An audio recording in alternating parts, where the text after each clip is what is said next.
ഓം ശ്രീ മഹാദേവി നമ. നമസ്തേ. ആനന്ദഭൈരവി ആസ്ട്രോളജിയിലേക്ക് എല്ലാവർക്കും സ്വാഗതം. ജൂലൈ 1 മിഥുനം 17 തിങ്കളാഴ്ച മുതൽ ജൂലൈ 31 കർക്കിടകം 16 ബുധനാഴ്ച വരെയുള്ള മീനക്കൂറുകാരുടെ ജൂലൈ മാസഫലത്തെക്കുറിച്ചാണ് നമ്മളിപ്പോൾ ചിന്തിക്കുവാൻ പോകുന്നത്. മീനക്കൂറിലെ നക്ഷത്രങ്ങളായ പൂരുരുട്ടാതി 4-ാം പാദം, ഉത്രട്ടാതി, രേവതി നക്ഷത്രക്കാർക്കാണ് ഈ ഫലങ്ങൾ അനുയോജ്യമായിട്ടുള്ളത്.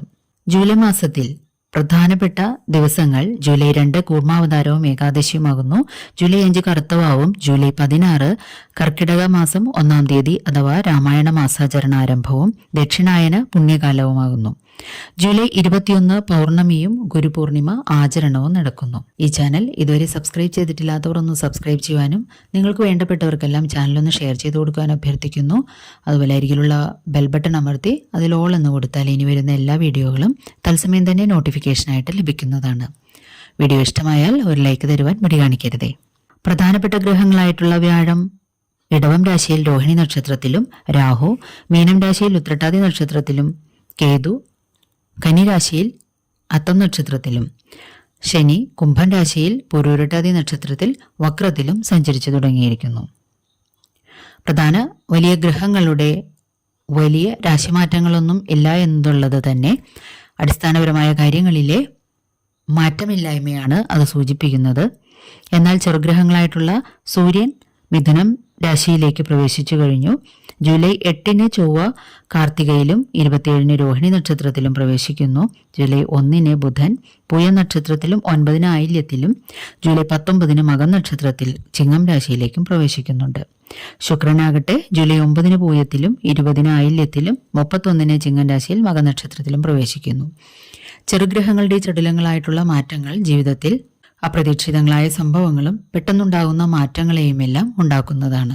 ജാതകത്തിലെ ഗ്രഹനിലകളുടെ ഭാവാധിപത്യവും ബലാബലവും അനുസരിച്ച് ഇതിന്റെ ഗുണദോഷ ഫലങ്ങൾ ഏറിയും കുറഞ്ഞുമിരിക്കുമെന്ന് ഓർമ്മിപ്പിച്ചുകൊള്ളട്ടെ. ഇനി ജൂലൈ മാസത്തിൽ മീനക്കൂറുകാർക്ക് എന്തെല്ലാം ഫലങ്ങളാണ് വരുവാൻ പോകുന്നത് എന്നൊന്ന് ചിന്തിച്ചു നോക്കാം. സ്ഥിരമായിട്ടുള്ള ശിരോരോഗങ്ങൾ ഇവരെ അലട്ടിക്കൊണ്ടിരിക്കും. അതുപോലെ തന്നെ അനാവശ്യമായ ഭയം, ഉത്കണ്ഠ, പലതരത്തിലുള്ള കൂലങ്കഷമായ ചിന്തകൾ, ചെറുകാര്യങ്ങളെപ്പോലും വലുതായി ചിന്തിച്ചു കൂട്ടുന്ന ഒരു അവസ്ഥയും ഇവർക്കുണ്ടാകുന്നതാണ്.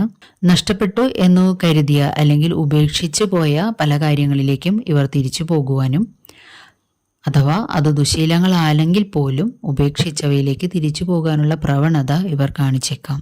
അതുപോലെ പഴയ സ്ഥലങ്ങളിലേക്ക് ജോലിപരമായിട്ട് ട്രാൻസ്ഫർ ഉണ്ടാവുക, പുരാതന സ്ഥലങ്ങളിലേക്ക് അല്ലെങ്കിൽ കാടുമായി ബന്ധപ്പെട്ട സ്ഥലങ്ങളിലേക്ക് യാത്രകൾ ചെയ്യുക തുടങ്ങിയവയും കുടുംബ സ്വത്തുക്കളുടെ പുരാതനമായിട്ടുള്ള കുടുംബ സ്വത്തുക്കളുടെ ഭാഗം വയ്ക്കലും മറ്റും സംഭവിച്ചേക്കാം. പിതൃസ്വത്തുക്കൾ കൈവരുവാനായിട്ട് സാധ്യതയുണ്ട്. ഈ സമയത്ത് ധനപരമായിട്ട് പൊതുവെ ഒരു ബന്ധനാവസ്ഥ അനുഭവപ്പെട്ടേക്കാൻ സാധ്യതയുണ്ട്. അതുപോലെ അനാവശ്യമായിട്ടുള്ള കാര്യങ്ങൾക്ക് അഥവാ ദുർചിലവുകൾ വന്നുകൂടുവാനും മറ്റും സാധ്യത കൂടുതലാണ്.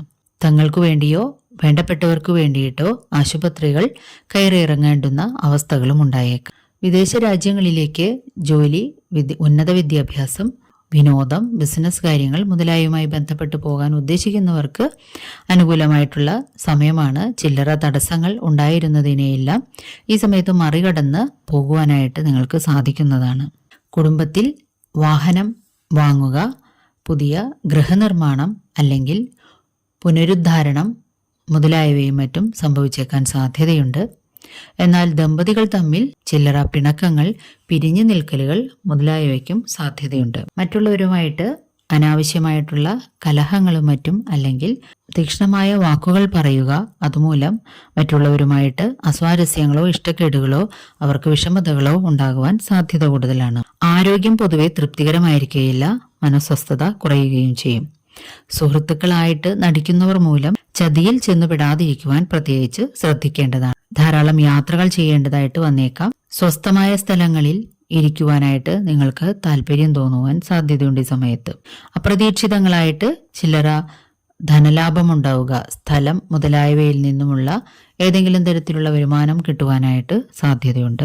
സാമ്പത്തിക ഭദ്രത ഉണ്ടാക്കുവാൻ വേണ്ടിയുള്ള പ്രവർത്തനങ്ങളും അത്തരം കാര്യങ്ങളിൽ മുഴുകുക, അത്തരം ചിന്തകളിൽ മുഴുകുക തുടങ്ങിയവയാണ് നിങ്ങൾക്ക് ഉണ്ടാകാൻ പോകുന്നത്. സ്വന്തം പരിശ്രമങ്ങൾ കൊണ്ട് സാമ്പത്തിക നേട്ടങ്ങൾ കൈവരിച്ചേക്കും. ജീവിതശൈലി രോഗങ്ങളും മറ്റും പിടിപെടാതിരിക്കാൻ, പ്രത്യേകിച്ചും പ്രമേഹം മുതലായവ വന്നുകൂടുവാതിരിക്കാനും, പല്ലിന് കേടുപാടുകൾ അല്ലെങ്കിൽ എടുത്തു കളയേണ്ടുന്ന അവസ്ഥ മുതലായവ ഉണ്ടാകുവാനും സാധ്യതയുണ്ട്. നിയമപരമായി ലഭിക്കേണ്ടതും സാധിക്കേണ്ടതുമായിട്ടുള്ള കാര്യങ്ങളൊക്കെ നടപ്പിലായി കിട്ടുന്നതാണ്. തൊഴിൽ രംഗത്ത് പലരിൽ നിന്നും ചതികൾ നേരിടാനുള്ള സാധ്യതയുണ്ട്. കലാരംഗത്ത് പ്രവർത്തിക്കുന്നവർക്ക് ഏറ്റവും അനുകൂലമായിട്ടുള്ള സമയമാണ്. ഗവൺമെന്റിൽ നിന്നും മറ്റും പലതരത്തിലുള്ള ആനുകൂല്യങ്ങളും ബഹുമതികളും പ്രശസ്തി പത്രങ്ങളും ലഭിച്ചേക്കുവാൻ സാധ്യതയുണ്ട്. ഉപാസനകൾ ആരംഭിക്കുക, പുതിയ എന്തെങ്കിലും തരത്തിലുള്ള വിഷയങ്ങൾ, ആത്മീയ വിഷയങ്ങളായാലും അല്ലാതെയുള്ള വിഷയങ്ങളോ മറ്റോ പഠിക്കുവാൻ തുടങ്ങിയേക്കാം ഈ സമയത്ത്. ഇനി താൽക്കാലിക പകൽ ഗുളിക സ്ഥിതി ഫലമനുസരിച്ച് ഏതെല്ലാം ദിവസങ്ങൾ നല്ല കാര്യങ്ങളിൽ നിന്ന് വിട്ടുനിൽക്കണമെന്ന് നമുക്കൊന്ന് ചിന്തിച്ചു നോക്കാം. മീനക്കൂറുകാർക്ക് 3, 10, 17, 18, 25 എന്നീ ദിവസങ്ങൾ ശാരീരികമായോ മാനസികമായോ അസ്വസ്ഥതകൾ ഉണ്ടാകാവുന്ന ദിവസങ്ങളാണ്. അതുപോലെ പേപ്പർ സംബന്ധമായ അല്ലെങ്കിൽ ഡോക്യുമെന്റ് സംബന്ധമായിട്ടുള്ള കാര്യങ്ങൾ ഈ ദിവസങ്ങളിൽ വളരെ ശ്രദ്ധയോടെ കൈകാര്യം ചെയ്യേണ്ടതാണ്. ദൂരയാത്രകൾ ഒഴിവാക്കുകയും പ്രധാനപ്പെട്ട തീരുമാനങ്ങൾ എടുക്കുക, കരാറുകളിൽ ഒപ്പിടുക തുടങ്ങിയവ ഈ ദിവസങ്ങളിൽ ഒഴിവാക്കുന്നതും ഉത്തമമായിരിക്കും. പങ്കാളികളുമായിട്ട് അഥവാ ജീവിത പങ്കാളിയോ അല്ലെങ്കിൽ തൊഴിൽ പങ്കാളികളുമായിട്ടോ തെറ്റിദ്ധാരണകൾ വന്നുകൂടാൻ ഈ ദിവസങ്ങൾ സാധ്യതയുള്ളതാണ്. തൊഴിൽ രംഗത്ത് 14, 21, 28 എന്നീ ദിനങ്ങളിൽ ചില്ലറ ബുദ്ധിമുട്ടുകൾ എന്തെങ്കിലും നേരിടാൻ സാധ്യതയുണ്ട്. ധനപരമായിട്ടോ അല്ലെങ്കിൽ ഗവൺമെന്റിൽ നിന്നോ ഈ ദിവസങ്ങളിൽ എന്തെങ്കിലും ബുദ്ധിമുട്ടുകൾ ഉണ്ടാകാൻ സാധ്യതയുണ്ട്.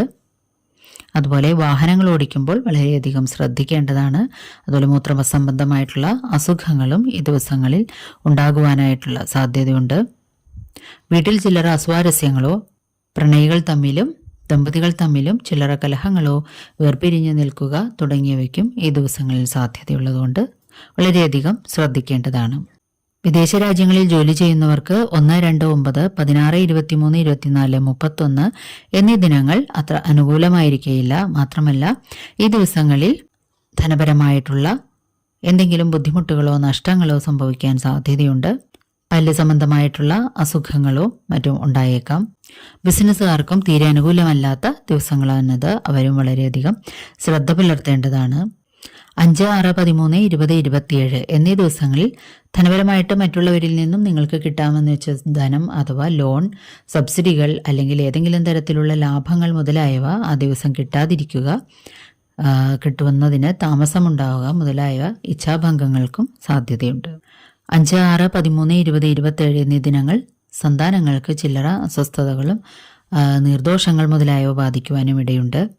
അതുപോലെ വിദ്യാർത്ഥികൾക്കും ഈ ദിവസങ്ങളിൽ ചില്ലറ മടി, അലസത അല്ലെങ്കിൽ അസുഖങ്ങൾ മുതലായവ ഉണ്ടായേക്കാം. ദോഷങ്ങളുടെ പരിഹാരാർത്ഥമായിട്ട് നിങ്ങൾ ചെയ്യേണ്ടത് സർപ്പത്തിങ്കൽ 100 പാലും അല്ലെങ്കിൽ എണ്ണ, മഞ്ഞൾപ്പൊടി മുതലായവയോ ആയില്യപൂജയോ നടത്തുക. നാഗസ്തോത്രങ്ങൾ നിത്യേന ജപിക്കുക. മഹാവിഷ്ണുവിങ്കൽ സഹസ്രനാമാർച്ചന. ദുർഗാഭഗവതിയെങ്കിൽ നാരങ്ങാ വിളക്കു സമർപ്പണം.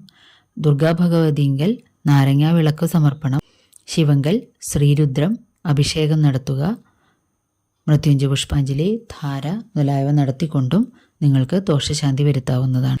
വീഡിയോ ഇഷ്ടമായാൽ ഒരു ലൈക്ക് തരുവാൻ മടി കാണിക്കരുതേ. നന്ദി, നമസ്കാരം.